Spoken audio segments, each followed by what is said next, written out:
This segment of the news is brought to you by Sun Oil Limited. Welcome back. With a noticeable injured finger and a bandaged right hand, 21-year-old Bamboo Town resident Lee Sweeting stood before Chief Magistrate Joyanne Ferguson Pratt early this afternoon to be formally charged with the murder of his father, 76-year-old Leon Sweeting.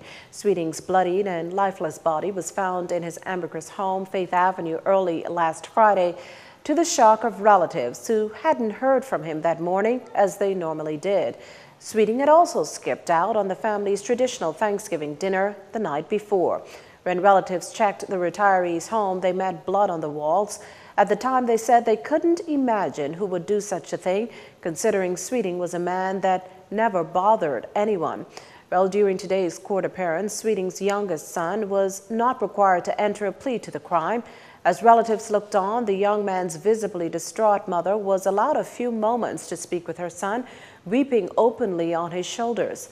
Soon after, Sweeting was remanded to the Bahamas Department of Corrections until January 25th, 2018, at which time he'll be served with a voluntary bill of indictment.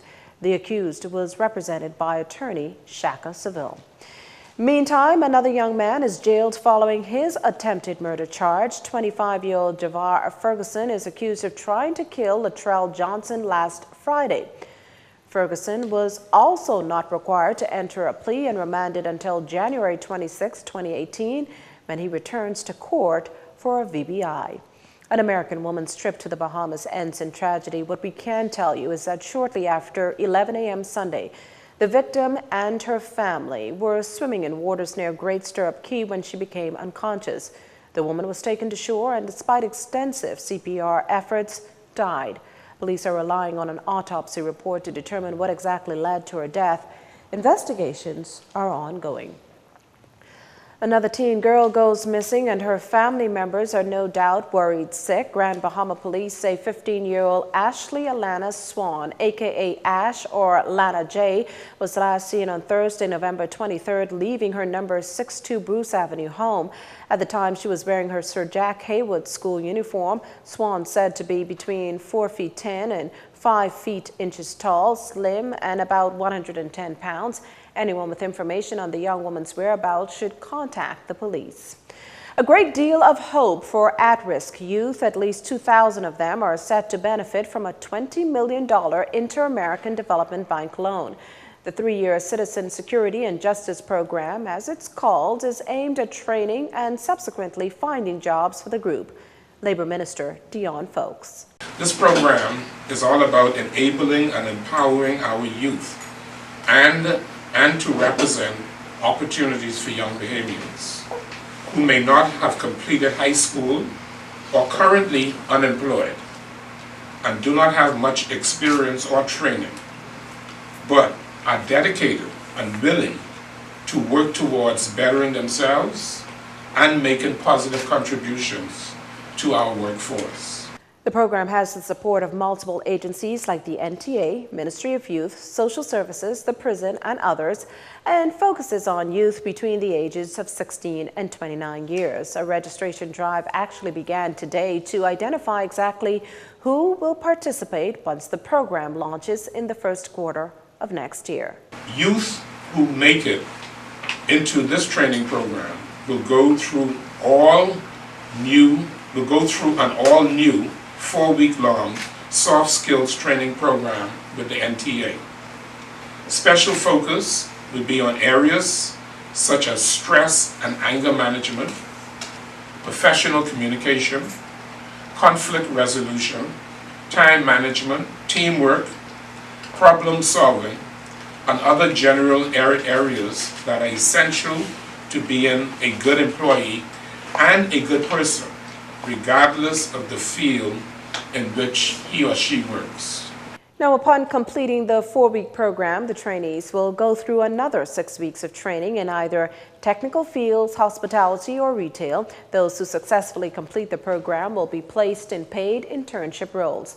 Our news team spoke with 3 of the first registrants who say they're hopeful. I think it would probably help me get a job probably in the hotel.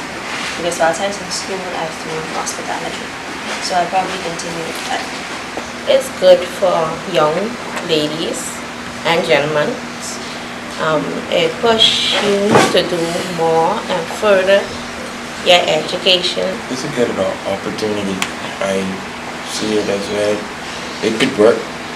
I could do anything if I technically learn from this program. If they put me in any different field, I'd be willing to learn any different trade right now. Just need a job. At least 500 people are expected to enroll this week. The employability program is only one of 4 objectives of the $20 million IDB loan. Another is social prevention. In this case, 7 centers in inner city communities are being renovated. There's also the plan to work with the Attorney General's office to speed cases along, and a parole program geared towards alternative sentencing. Well, after 14 weeks of in-school and physical training, nearly 30 men and women have completed the first step in becoming a certified healthcare provider. Nursing Services Advisor Lillian Charlton says the goal was to build on the participants' knowledge and skills and at the same time expose them to new work-related information.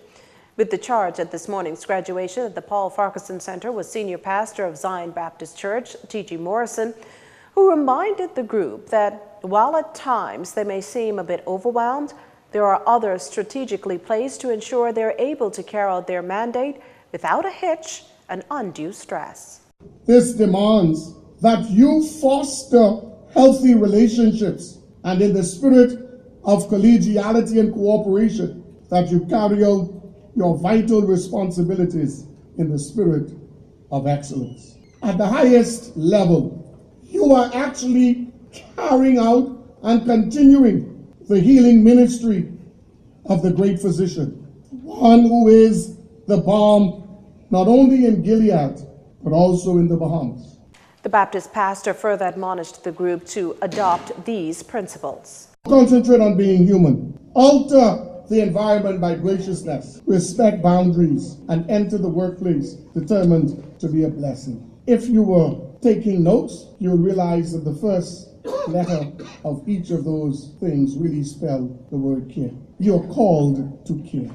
Internationally recognized, the Patient Care Assistant Program is an innovative, modern approach to enhancing hospital-based care across the public hospital authorities' institutions. This, of course, by educating students to become equipped to assist nurses. Our final story is up next. This segment of the news has been brought to you by Sun Oil Limited.